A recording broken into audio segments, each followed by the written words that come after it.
Hello everybody and welcome back to Simon's Order Academy. Today we're going to be talking about a few lists that I've built for various cities. There's been a lot of requests for this kind of content, and so you ask and you shall receive.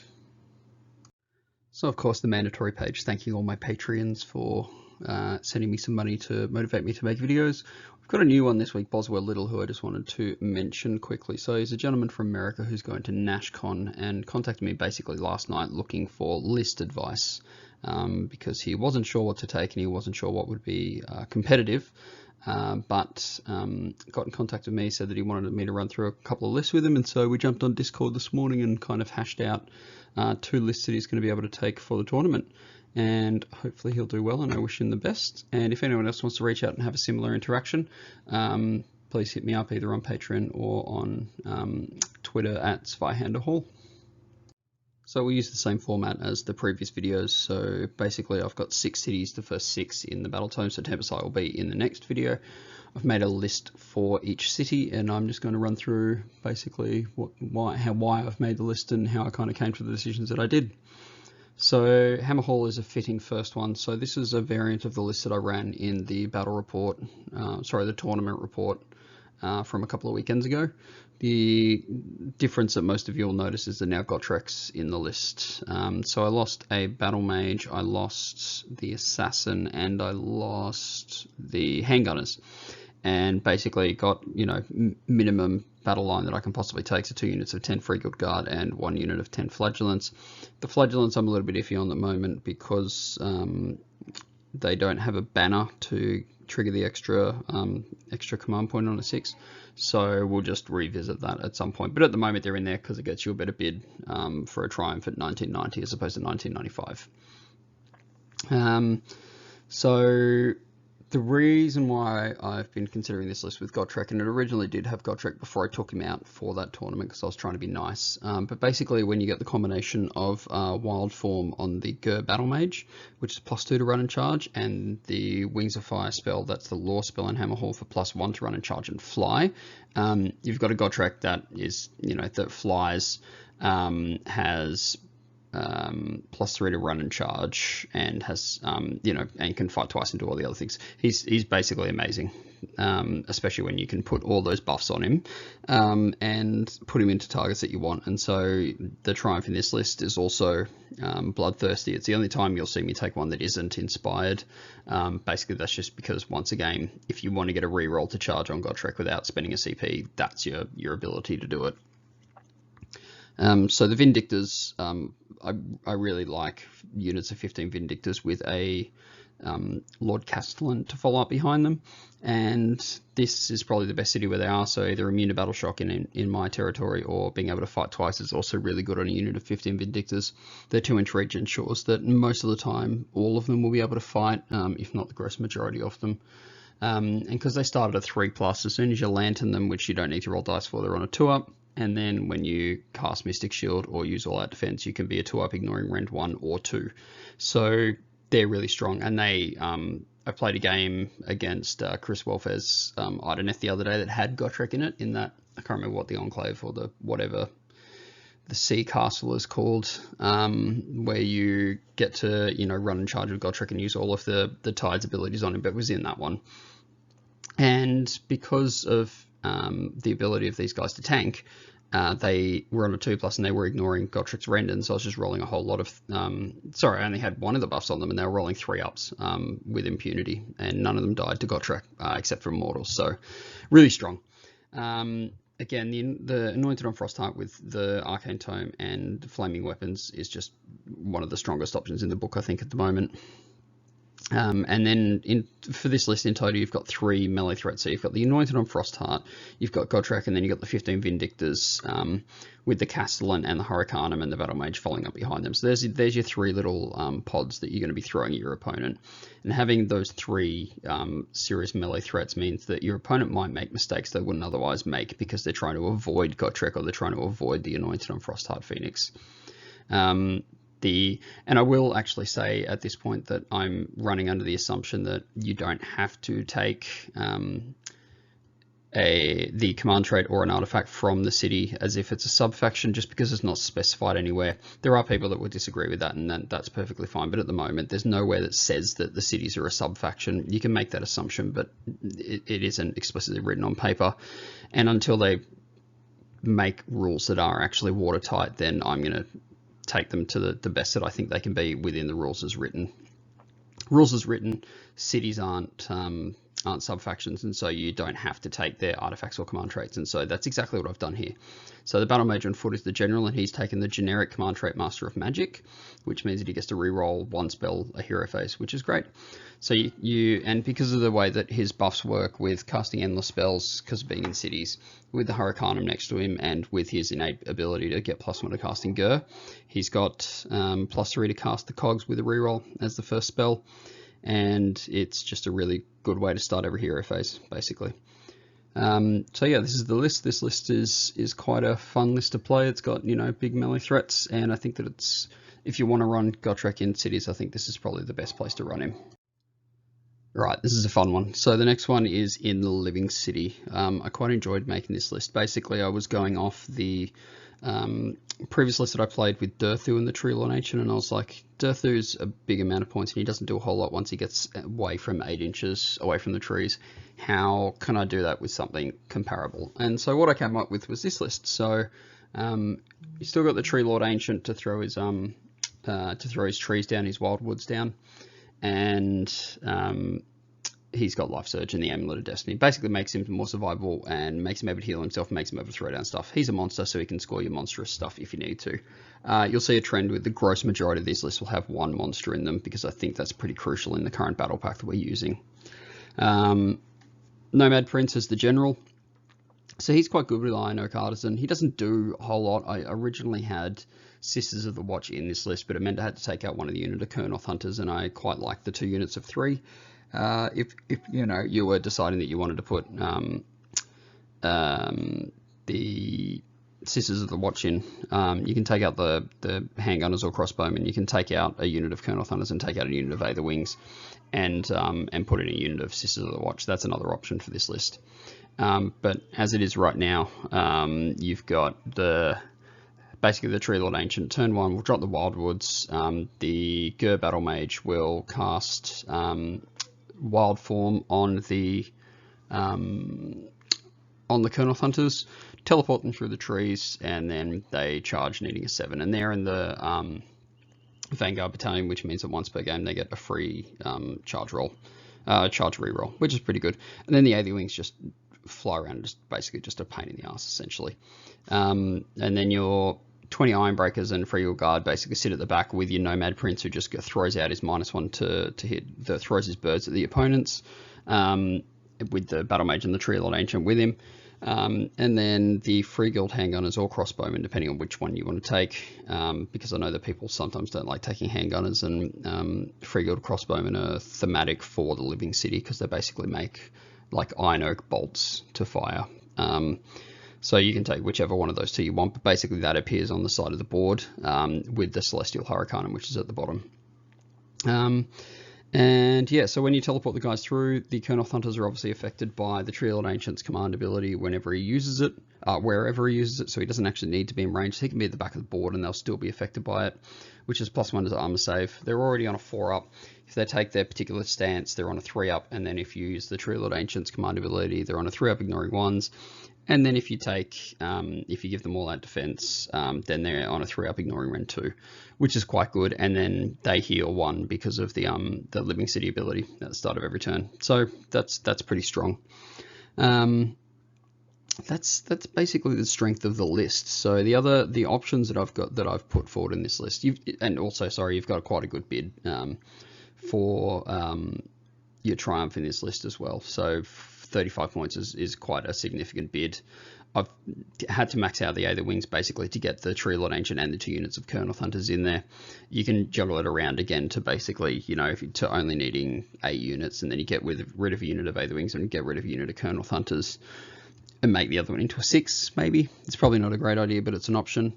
And the other options is that you can, if you want to kind of lower sorry, if you want to get an extra artifact in, so you can increase your drops, you take out the, or sorry, you make the battle mage the general, and you get the Deepwood Cloak on the Nomad Prince or the battle mage, basically. Essentially all that does is that it means they can't be attacked from range, and so typically I'd be putting that on my adjutant so they can't be hit. So in this case, because the Nomad Prince is on a 2+ save anyway, and if you're in cover 2+, ignoring rend 1, he's probably fine. You put it on the Frigga, and he passes wounds to Frigga guards on a 4+, so he's probably perfectly safe. But you put the Deep Mire Cloak on the battle mage, and he can essentially not be targeted from range, and so you're always going to have that +2 to charge, which is pretty big. When you go first turn, put it on a unit of Colonel Thunters, second turn, put it on the other unit of Colonel Thunters, and then third turn, put it on the Tree Lord Ancient, and you just launch them forward at the opponents.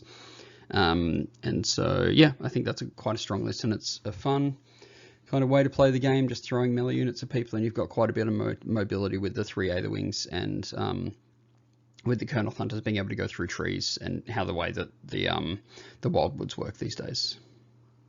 So as I commented on in the previous video, I think the Greywater took a bit of a hit in the transition to 3rd edition. However, this is probably one of the stronger and more thematic lists you can make with Greywater. So I've got multiple Ironweld Arsenal units. So you've got the Steam Tank with Commander, you've got the Frigga Handgunners, who are kind of Ironweld Arsenal units, you've got a Gyrocopter, and you've got the 2 Steam Tanks. So they're all benefiting from the +3 range, and they're all quite strong in this list. I really like the Steam Tank Commander with the Amulet of Destiny, because he can heal 2d3 basically every hero phase. So hit d3 on his War Scroll, and then d3 on a 7, on less than an 8 on 2d6, and then 1 on an 8 on 2d6. So 8's not a bad bravery to have. And then he can also benefit from their Finest Hour, which takes him to a 2+ and makes him wound better as well. On a 2+, which is quite strong. 2+ to save is really good, and on something that can heal and something that has a 5+ after save, it's all very, very strong. The battle mage is there basically just to be an adjutant and to put -1 to hit on the handgunners. The Knight of Xeros is part of the bubble, which is the Xeros, the 3 Steam Tanks, and the Hurricanum, which basically goes around and pushes a flank. He just gives reroll 1s to hit for anything within 10 inches of him. The Frigga General is the general and has Drill Master, and so he's going to be hanging back with the 2 units of 30 Frigga Handgunners anyway, to give reroll 1s to hit. And so not that it really matters that the Xeros can give them reroll 1s to hit as well, but it gives you a bit of redundancy if the general, ends up dying, that the Xeros can then provide it. The Gyrocopter is basically there just to harass, so it's not much, but it's got an extra 3-inch range on the steam gun if you take it. Or he can just sit back and basically just ping with his brimstone gun until there's something that comes within range that he charges into and just stays there, basically. Because Gyrocopters have the elite rule, they can issue command abilities to themselves, and so he's a Gyrocopter's on a 4+ at base, he can make himself all out defense for a 3+ just to tank some hits, which is pretty good. Again, you've got the Line Breaker battalion, which is one that you probably won't see a whole lot of, but it's the one where you have a hero and 2 behemoths, and it's quite, like, I think on Steam Tanks in particular, because they are behemoths that aren't characters. I think that it's quite interesting that you get basically an all-out defense, which you can put on the Steam Tank Commander, or you can put on either of the Steam Tanks without using a command point and without a hero being close. So quite strong. And then the rest of it's in Battle Regiment and Hunters, and so no, maybe I took Hunters out. I can't actually see anything that's in the Hunters. I think I took Hunters out to put them in a Battle Regiment to get lower drops, because they're like, if a monster gets into Frigga Handgunners, they're basically fucked. So that's why that is like that. And it's not, I will put the caveat at the end that it's not the strongest list, but it's a fun list. And I think that if you've got Steam Tanks and want to use them, you've got handgunners like this. I think that it's a good place. That the list will be fun to run. All right, the Phoenicium. This list is also, again, quite thematic and quite fun, and so I like it. This is what I would call a master grinder list. So you've got 2 units of 30 Phoenix Guard. They're literally, their sole objective is to get onto, well, their sole purpose is to get onto an objective and then just not move for the rest of the game. So really good for those scenarios that have like 3 objectives across the middle, like your shifting objectives or your first blood or any of those ones that are diagonal deployment. It's really good for this list basically. You can have one super phase where you put living idols, captain of the Phoenix Guard, and all out defense on the 2 units of 30 Phoenix Guard. Obviously only one of them can get all out defense, but the other, both units of ones can potentially get living idols and captain of the Phoenix Guard. So living idols is the one where you get to fight again when you die, which is really good, and then captain of the Phoenix Guard is the one where you're allowed to reroll all wound rolls, and you've got the Hurricane behind them, they're on 2s anyway, and so you're on 2s to hit, 3s to wound, re-rolling all rend 1 damage with 2 attacks for each dude, and then if they die you can pile in and go again. So yeah, it can be really, really strong. The Aetherwings are there. Basically I use them as a trigger for Vengeful Revenant, so you put them into a unit that's getting charged by something else, like the Anointed on Frostheart Phoenix for example, and basically you put them at either end of the unit and the opponent has to attack the Aetherwings that don't have an armor save. And so what you're trying to do is get that unit to die essentially. So first turn you basically use them to do the everything runs. I think it's, God, what's it called, Savage Advance, I don't know, the one where 3 units run and finish within 3 inches of each other. Basically that's what you do the first turn. The 2 Aether Rings and something else runs, and so you've automatically gotten that. And then the next turn you just slingshot them across the board and just get your opponents to kill them basically. The Frostheart's there again. The Frostheart is great. In this instance I've taken Heroic Stature, so he's the general basically because there's no adjutant. I can't fit an adjutant in this list as it is, and so I just take him as the general. He's got Heroic Stature, so in Phoenicium he's already got 13 wounds. With Heroic Stature he goes up to 14 wounds with a 4-up armor save, with a 4-up after save, and then with the ability to heal as well. And I've got the Emerald Life Swarm, so he can even cast that to heal himself if he really needs to. So yeah, super strong. The basically, yeah, the idea of this list is that you put the Phoenix Guard on an objective, you heal them with Life Swarm, and then the Hurricane sits behind to basically do mortal wounds to things as they come in. Don't forget with this list, with any list actually, is that the Celestial Hurricane with Battle Mage can stand and shoot, and so you can do the 3 dice, and on 2-ups you do mortal wounds. That it does target a unit, and you can do it as a stand and shoot, which a lot of people don't expect, and which is actually really strong. And it's just obviously good, Law of the Golden Mist spell is just whatever, it doesn't really matter. Most turns I think he'll be casting Mystic Shield on something, and then the other unit can do all out defense, or depending on what you're fighting you can double stack the +1 armor save buff on that one unit. And then the single Anointer is just there on foot because he basically makes the 2 units of Phoenix Guard immune to Battle Shock. Shouldn't be an issue, and if you really wanted you could swap him out for a Battle Mage, and that way you've got 2 mages to cast things. The Law of the Phoenix does have a spell which is 18-inch range, which halves movement, which can actually be quite strong in the current Hero Hammer meta. If something, instead of going 12 inches goes 6 and doesn't get the charge off, that could be potentially game winning. So that's the other option. You don't have a lot of points to work with, but 1995 is still not bad.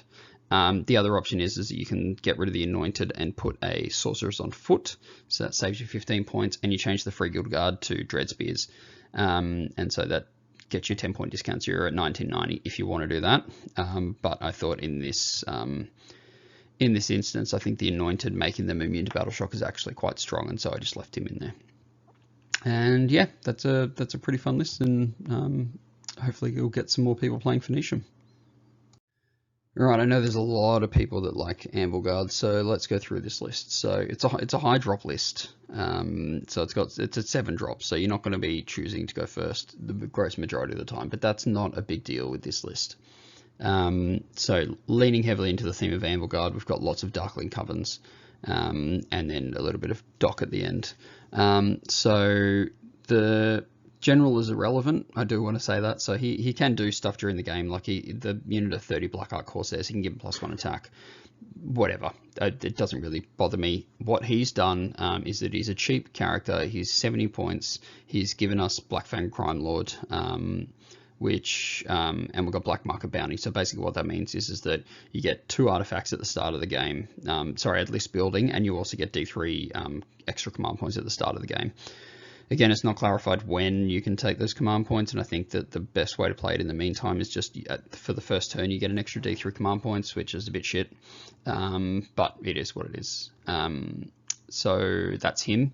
He is the general because he also makes the Blackheart Corsairs and the Scourge Runner Chariots battle line, which fulfills, you've got 6 units of battle line in this list, which is pretty good. There are 2 sorceresses on foot. One of them is the Adjutant. She has Vitriolic Spray. The other one has the Arcane Tome, also has Vitriolic Spray. So basically, you're just spreading out. There's redundancy for Vitriolic Spray because it's the entire list is basically dependent on it.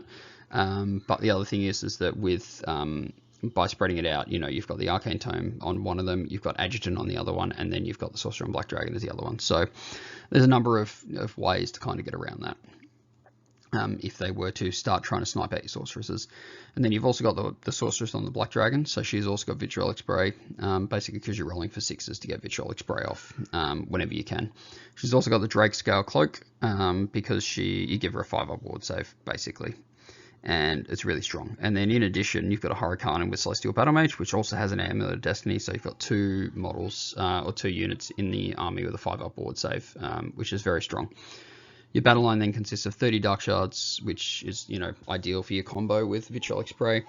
You've then got 30 Blackheart Corsairs, who can also combo well for Vitriolic Spray to wipe stuff off the table, even with a standard shoot if something charges you when it's got Vitriolic Spray on it. The Corsairs will kind of wreak havoc with it. You've got 3 units of 1 Scourge Runner Chariots, so they're quite good because they're basically just a screen, and it allows you to get off as many shots as you possibly want with your Dark Shards and Corsairs without them actually being engaged, which is really strong because, Vitriolic Spray on anything and add Corsairs or Dark Shards, that unit's probably dead. When I played at, I think it was Brishammer, so it was 2nd edition, but I played a Caradron Overlords list, and basically his Ironclad was within range of 20 Dark Shards, and I got Vitriolic Spray off, and they just removed the Ironclad from the table. So yeah, it's absolutely brutal. And then finally, unit of Khainite Shadowstalkers gives you an element of mobility. You've already got quite a lot with the Scourge Runner Chariots, but you want to be throwing them away, whereas the Shadowstalkers you kind of want to be using to grab objectives after, let's say that you've pushed up one flank with the Corsairs and the Fleet Master, you've wiped that kind of flank, and then you want something to sit on an objective over there. The Khainite Shadowstalkers can go over and hold it. So yeah, I think it's a really strong list. 3 artifacts is good. Obviously, if you wanted to get rid of the Arcane Tome you didn't think was necessary, you can put stuff in the Battle Regiment instead, which is always basically going to be an option. I think you've only got 1 more unit you can fit in the Battle Regiment though, because I've put the 3x1 Scourge Runner Chariots in it. But you could always take a 2nd Battle Regiment if you wanted to get the drops down. But yeah, that's it. This list is really strong. I'm a big fan of it. You got multiple sources of Vitriolic Spray, and you've also got the Umbral Spell Portal. I should mention that because that just gives you Vitriolic Spray, which normally has 6-inch range. It turns it into a lot more. It's like 27, I think it's 26 or 27 inches after you put the portals down. Really good.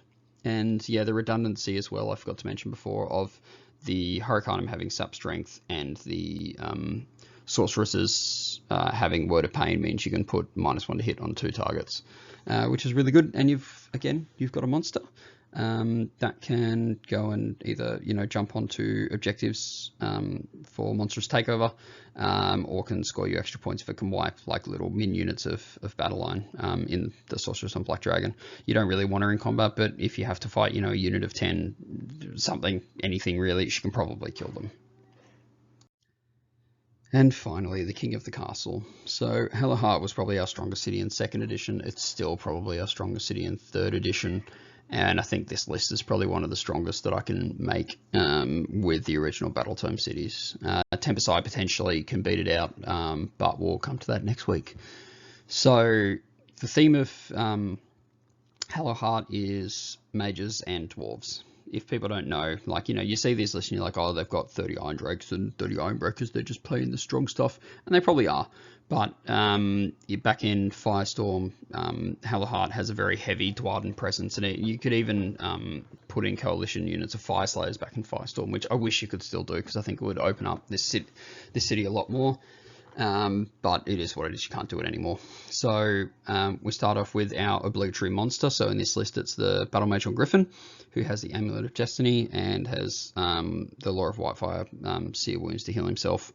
You've got the obligatory Hurricanum. I think it was in pretty much every list that I wrote. It wasn't every list I wrote, didn't it? What a good model. So it's got Warding Brand on it. You've got the Battle Mage, who's a Hish Battle Mage, because he can put -1 to hit, so fast protection on stuff. He's also got Ignite Weapons from the Law of Whitefire. And then you got the Rune Lord. He's got the Arcane Tome, which makes him a wizard. So the War Scroll Builder kind of bugs out when you give guys Arcane Tome for lore spells, but basically he has... Excuse me. He has Seer Wounds, I believe. Does he have Seer Wounds as well? Maybe. He might actually have Warding Brand or Ignite Weapons. Anyway, you can put it in whatever you want. You know, Warding Brand, Ignite Weapons, or Seer Wounds. Those are probably the 3 spells that I'd be considering putting on him. But he's also got the Universal Prayer, Scripture of Heal.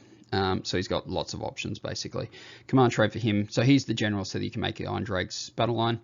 Veteran of the Blazing Crusade, immune to battle shock, hollow within 18. One of the best command traits in the game. Still really, really strong. So your battle line, you got 30 Iron Breakers, who are your kind of your anvil, 30 Iron Drakes, who are your hammer, but like a ranged hammer, that you can then slingshot across the board with Soul Screen Bridge. And in this city, when you use the command ability to, you know, take wounds on your Hurricanum, your Battle Mage has already got, you know, +2 to cast on the Soul Screen Bridge, and then you add at least 1 to 6 more with the command ability. Not many things outside of Teclis or a Knight Incantor can unbind that, so it's really strong. And of course Nagash, always Nagash, but he's a dick. So the key to getting the combo off in this list is that you want to have on your Iron Drakes, you want to have Ignite Weapons to give them 2+ to wound. You want them to be either within range of the Hurricanum or just giving themselves all-out attack for +1 to hit, so they're on 2s to hit. And then you want them wholly within 12 of at least of one of your long beards to give them reroll 1s to wound, right? So you've got 60 shots. Oh, and you want to get off the Forgefire Prayer from the Rune Lord on them for an extra 1 rend. So you got 2s to hit, 2s to wound, rerolling 1s, rend 2, damage 1, 60 shots. And you can put that basically anywhere on the board with the way that the Soul Screen Bridge works. So really strong. You then want to have an element of control, and so that's where the Soul Snare Shackles come in. Anything within 6 inches of them can't charge. Nothing in your list really wants to charge anyway, and so it doesn't really affect you. It only affects your opponent and puts the onus on them to dispel it so that they can charge into, you know, your Iron Breakers that are sitting on an objective. Because if you just put them there and just put shackles in front of them, most units aren't going to be able to get into them. And if they are, you know, they move up on you, you can reposition if they're within the 9 inches. So it's a really strong spell, probably undercosted at 65, but not many people seem to be running it. And then finally, the Burning Head. The Burning Head's just there because I was at 1955 and I wanted to put something else in. For 20 points, it just moves and does D3 mortal wounds to something, and then disappears, and then you recast it. So it's just an extra source of D3 mortal wounds. You've got a couple of them on the Hurricane. Remember that all your mages can cast 2 spells in this city, and so the other option is that you can take out Burning Head and you can just put in cogs to make them cast 3 each. But I think that's overkill, and I basically didn't think that it was necessary. But yeah, the combination of all those spells is really strong.